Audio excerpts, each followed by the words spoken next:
Hello, Poopsies. Thank you for joining me today for another video.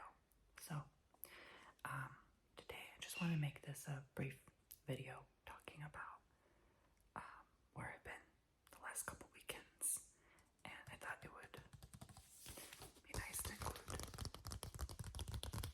pictures of maps and describe where I've been and describe each location on the map.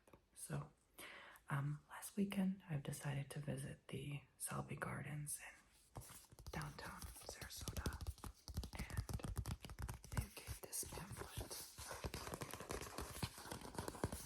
So each visit is about just over $50 for two people. And I love Botanical Gardens. This is a visitor guide and map. The front, this plant is called the Laboratories Bomboni. Laboratories Bomboni. That's the Latin name for this flower.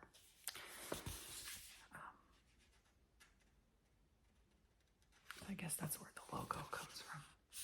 Perhaps this flower. So this place is awesome because they have many preservations of plants and flowers. Like the one behind me, that's actually called Hedgehog Aloe, and we got that yesterday. I'll tell you about that second place later. But it says, welcome to the Living Museum. Selby Gardens is the perfect place to escape from the everyday and experience the beauty of nature. The 15-acre downtown Sarasota campus is an urban oasis featuring tropical and subtropical plants from around the world. Selby Gardens' outstanding plant collections are at the heart of a dynamic program of research, conservation, education, and exhibitions.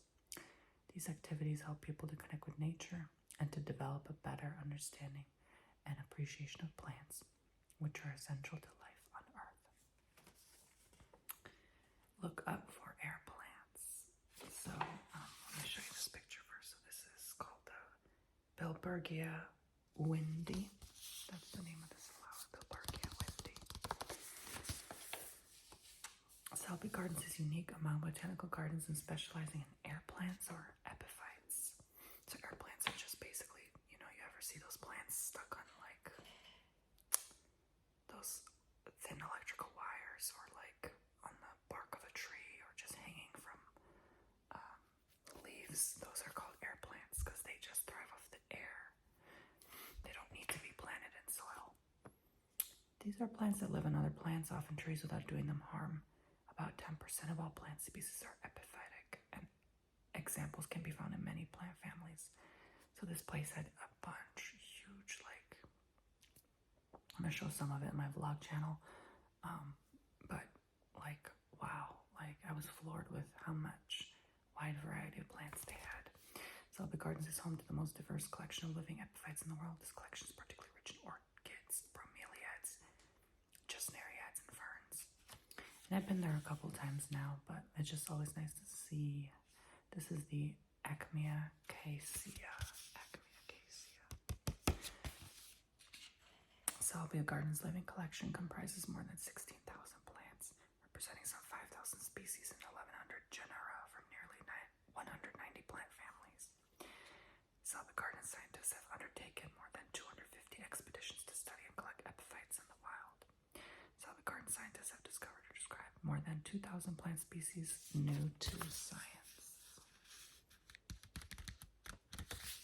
So, phase 1 of Selby Gardens master plan, the first ever net positive botanical garden complex and a model of sustainable design for institutions across the globe. So I actually walked right through here and saw this pond. And we walked all through there too. That's like the entrance. And the lily pads are just so beautiful to see them up close. I like how they grow underwater. It's really cool to see, actually. Selby Gardens Herbarium consists of more than 120,000 pressed and dried plant specimens. So they press them in books and dry them. And that's a cool way to look at plants too. And they have them in these jars as well, which we got to see some. And they're preserved so they keep their stature without ever decomposing. The research library at Selby Gardens houses a rare book collection of more than 500 volumes, nearly 3,000 botanical prints from the 18th and 19th centuries. Selby Gardens' collection of more than 35,000 spirit specimens of plants preserved in fluids is the largest of its type in the Western Hemisphere and second largest in the world. That was cool to see as well. We didn't actually see like all of them, like where they actually house them, but like, because I think one part of the museum was closed that day. So there's always something closed when you go to places like this. It's what it is, you know. They don't want to, I guess, give too much at once. But this is the map. So there's the Jean Goldstein Welcome Center, which is pretty much like we park here, and then we have to walk like. Let me think. How did we do this? Yeah, I think we actually went like walk here, down this way, and then walk all the way up to get there, the way we parked. And then you enter through the area, and then you go through the gardens that way. And you come back and then go back to the parking. So, the Steinwachs Family Plant Research Center. So this is it. I think that was closed. I'm not sure. Maybe. Morgan Roth Family Living Energy Access Facility, or they call LEAF for Living Energy Access Facility. So that is, I guess that's there by the parking. And they had like plants hanging from like the garages, like the parking garages, like the whole place is covered with plants too. It's really cool. The Green Orchid restaurant is there, so we didn't actually go there. The garden shop is there. Marcy and Michael Klein Stone Foundation Lily Pond Garden. So that's the one I showed you with the lilies in the water. That's where the entrance is. Tropical Conservatory. So that's like way over there. So you have to like do all this walk. They have a bonsai exhibit next to it. Laura and Kevin O'Donoghue Family Fern Garden. The Koi Pond. And Goldstein Children's Rainforest Garden, which is really fun because that has, I think, a huge banyan tree. And I thought that was the biggest one, but the one I went to yesterday, guess what, guys? I got to see the world's, at least in the Western Hemisphere, the world's largest banyan tree. I was like, Lord, this tree is so damn big. It's in Fort Myers, and Fort Myers has several banyans. I don't know why they only grow them there. Like, I don't know why they don't grow them where we live. Maybe the way the soil is in that area specifically is more ideal for growing them. But they're cool because basically they don't grow how regular trees do. They like that, you know. They'll start growing as a tree, and then like on the top they release roots down slowly into the ground. And as they keep growing, they keep expanding and release roots down from above, down into the ground. And then they end up like firm trunks. So they can be hundreds of years old. I mean, it's just incredible. They have a Selby house and cafe, a dock, a succulent garden, a Schimmel wedding pavilion, a Steinwachs family mangrove walkway, an event center, a tidal lagoon, a hardwood hammock, butterfly garden, which when you go off season there ain't never no butterflies, honey. Okay, it's kind of misleading. Museum of Botany and the Arts and the Amicus Learning Center. So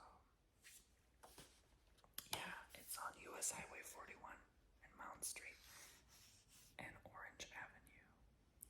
So it's by the Sarasota Bay and the Hudson Bayou. So this place is huge. So yeah, this is a Columnia linearis. Tropical rainforest. Selby garden scientists do much of their field work in the tropical rainforests of Central and South America, which are home to a great diversity of epiphytic plants. Tropical rainforests are areas of tall, mostly evergreen trees that receive high amounts of rainfall throughout the year. They are made up of 4 vertical layers, each with its own light levels and unique inhabitants. From bottom to top, these layers are the forest floor, the understory, the canopy, and the emergent layer. The rainforest habitat at Selby Gardens represents all but the around this banyan tree. I'm telling you, it was awesome. It was incredible because you actually get to walk up around it. They actually built so you can walk around the tree and like get a nice view and then see the whole botanical gardens from above. It's like pretty high up. It's so cool. It felt like being at Disney World again. And Goldstein Children's Rainforest Garden. This interactive environment is the perfect place for naturalists of all ages to explore, learn, and play. So that gives you an idea of how that place looked. Going around the banyan and being high up there. Tropical Conservatory. Stunning orchids, bromeliads, and other epiphytic plants thrive here in the hot and humid conditions of a tropical rainforest. Fantastic figs. The rainforest habitat at Selby Gardens features spectacular examples of trees from the fig genus Ficus. These include the iconic Moreton bay fig, Ficus macrophylla from eastern Australia, and massive banyans from tropical Asia. So yes, banyans are Asian in descent. They're one of my favorite trees next to willow trees. Like, oh my god, they're so pretty. And I love, like, my favorites are definitely like, I will have to say banyan is probably like my second favorite now. I just fell for banyan. And you can see a pretty awesome one in Fort Myers too. There's a couple awesome ones, like I said, but I'll get into that. I would say, like, I don't know why, like I love like tall pine trees, but not like pine the way they grow here. Like I'm talking like American, like North American forests, pine trees, like the ones that look like Christmas trees, kind of. The smell, the fur, you know. Maybe I'm talking about fir trees. Anyway, those are my favorite. I would say then the banyan, then the willow, and then I would say palm trees are probably my fourth favorite. Like it's hard to pick, but I love trees. Like as a kid, I just was obsessed with trees. I'm a tree hugger. Like there's even a tree in this place that you can, it says a sign on it to hug it. So I hugged it and it felt good and loving. Okay, anyway, so native Florida, when they are not off studying plants in other parts of the world, Selby garden scientists can often be found exploring the wilds of Florida. Excuse me, which is home to the richest epiphyte flora in the United States. Again, so cool to just be there, you know. The downtown Sarasota campus features a variety of Florida native plants and habitats for visitors to discover. Florida has a lot of incredible wildlife. Mangroves. Florida is home to the red mangrove or Rhizophora mango, black mangrove or Avicennia germinans, and white mangrove, Legangularia racemosa. They're part of a varied group of tropical salt-tolerant trees and shrubs that grow in intertidal areas along the coast. Yeah, you see them along all the coast of Florida, at least where I live. They filter pollutants and preserve erosion by stabilizing shorelines with their specialized roots. Mangrove forests serve as nursery, feeding, and refuge areas for a variety of wildlife, including fish, reptiles, mammals, and birds. This is Encyclia tempensis. So when you walk on nature trails like this, you'll see a lot of mangroves along the sides, left and right. Like they're everywhere. All you see is roots, you know. Even if you go kayaking, all you see is like roots along the river. Hardwood hammock. Hardwood hammocks are forests of broadleaf trees that grow on a natural rise and form a closed canopy. My dumb ass thought that was actually a hammock you could lay on and relax, so I was looking forward to that. And then when I came up there, I was like, there ain't no hammock here. I probably looked ignorant as hell. I'm bringing my ignorant butt from Chicago to downtown bougie Sarasota, Florida. They're looking at me like I'm ghetto. Anyway, while they rarely flood on account of their elevation, the conditions within them are often moist due to their dense vegetation. The combination of shade and moisture is conducive to the growth of epiphytes, which provide food, water, and shelter to many animals.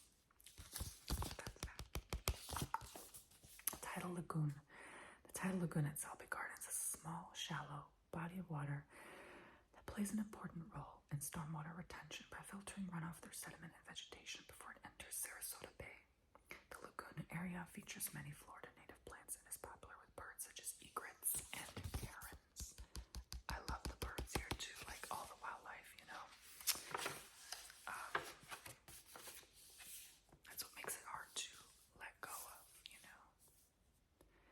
curious, go explore, discover nature, become a member. Okay, so that's just information. This is Brassia maculata. Brassia maculata. Experience more natural wonders of Florida at the historic Spanish Point campus, located 10 miles south of the downtown Sarasota campus on Little Sarasota Bay in Osprey. Ooh, I should go there. It looks pretty. Historic Spanish Point campus. Okay, so maybe that's the next place I'll go this weekend. That's pretty. All right. So exciting. Yeah, this place, let me look back on the map, see if I remember anything. I mean, it was a walk, you know. You gotta get some workout to your legs, you know, to do this kind of stuff sometimes. And sometimes you can get lost. It's a little confusing at times, like the winding paths, like you weren't sure, like, did I just go there? Did I just see this? You know, there's a lot to take in for sure. I mean, so yeah, but it's well worth it. And yeah, so that's the last weekend. This weekend I went to Fort Myers, so it is the Edison and Fort Winter Estates. I've also been there before, but now it's been a few years, so I wanted to go see it again. This pamphlet, not as impressive. It's mostly just a pamphlet to scan a QR code and go to the mobile thing to do a self-guided tour. So like your phone talks to you and guides you through the whole tour and tells you where to go, what to do. I ain't about that life. I just go my own pace. I walk my own path, honey child, right? So this is the place that it actually has a restaurant called Pinchers, which I've been in before too. It's pretty good. But I ended up just going to a steakhouse because I was craving me a good, fat, juicy steak. So we went to a place called, I think, KJ. It was like a really bougie steakhouse. I mean, I literally, like, again, I don't know why.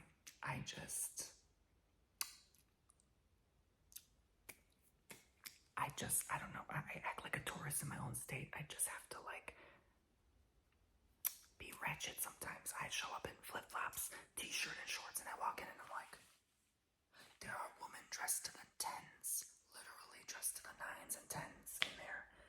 And I feel rich. Like, my hair is disheveled. Like, I wasn't even shaven, y'all. Like, my eyebrows weren't even tweezed. Me and my partner just walked in there. Oh well, you know. So yeah, I walked in like I was gonna go in Pinchers, like a seafood house. Instead, I walked into a damn steakhouse. Like, okay. Anyway, so it's by the Caloosahatchee River. Okay. So it's on McGregor Boulevard, which goes to Fort Myers Beach and Sanibel Island. I wanted to go this weekend to Sanibel Island, Bowman's Beach, but Bowman's Beach happened this weekend. What are the odds to have the highest red tide in the whole state, probably the whole country? Okay. What are the odds that one beach like had the highest levels? So you can keep track online before you go, because that place is like 2 hours from me.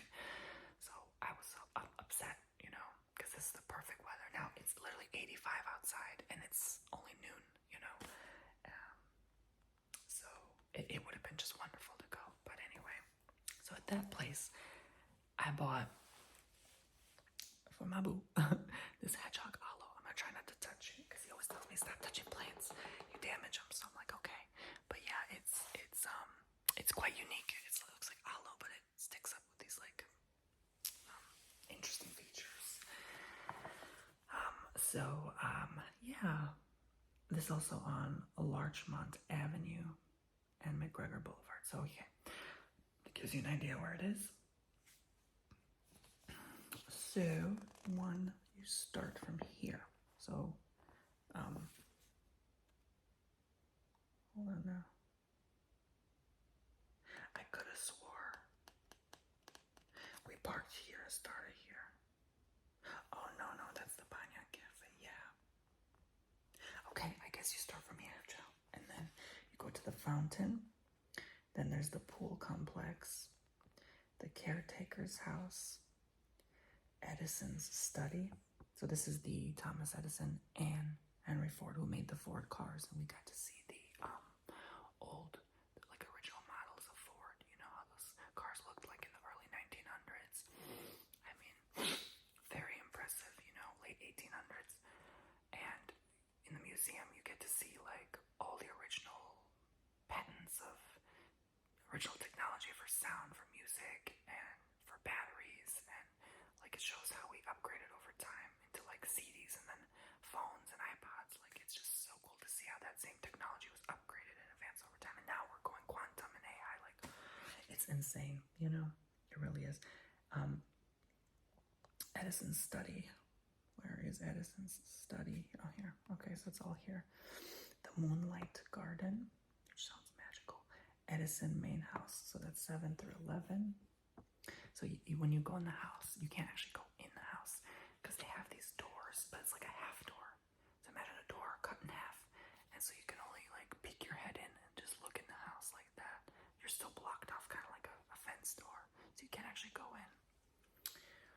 12 through 14, Edison Guest House, and the car exhibit is here, and the Ford House, 16 through 18. The Cottage Shop in Mysore Fig, 19 and 20. 21 is the statue of Mina Edison, which is here, so you have to walk all the way down here. We went like this, we were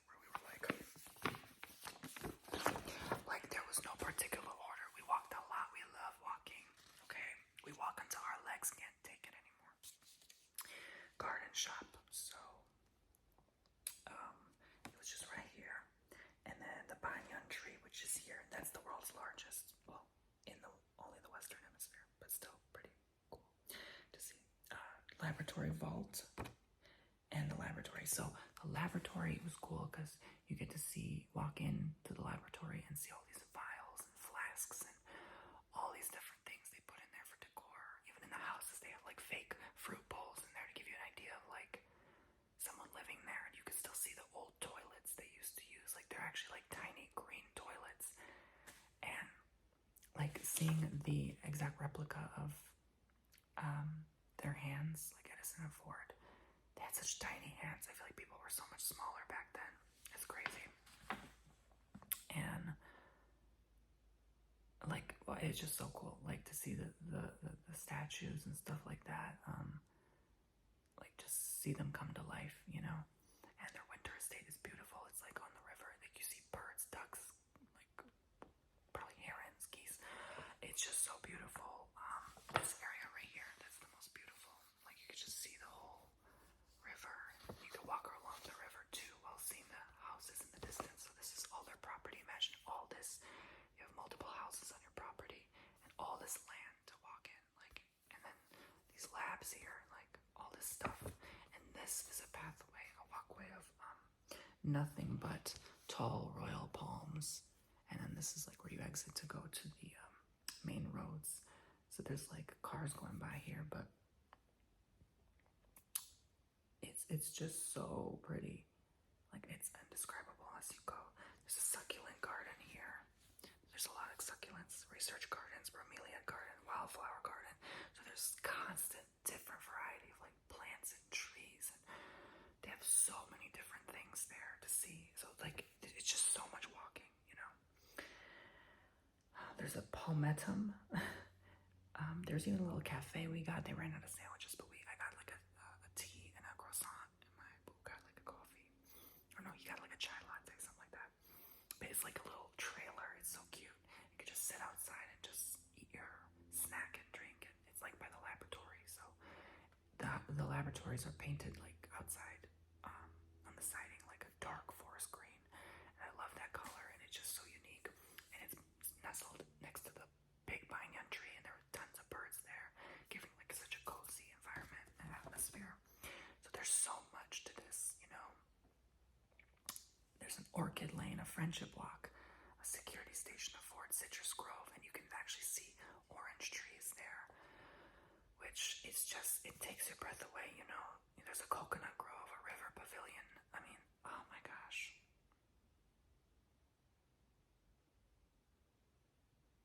That's that. So yeah, it's really pretty, you know.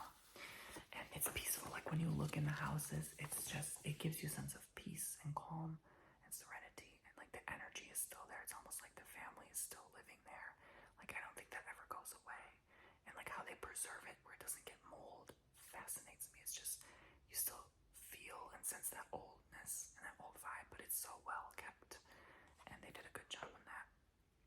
So yeah, that's that. It's basically a pamphlet with a map and some ads on it. So thank you guys for listening. Maybe if you like this, I could share more like this, but I just want to create this like an old-fashioned style video real quick. And yeah, I hope you guys subscribe and check me out on Tony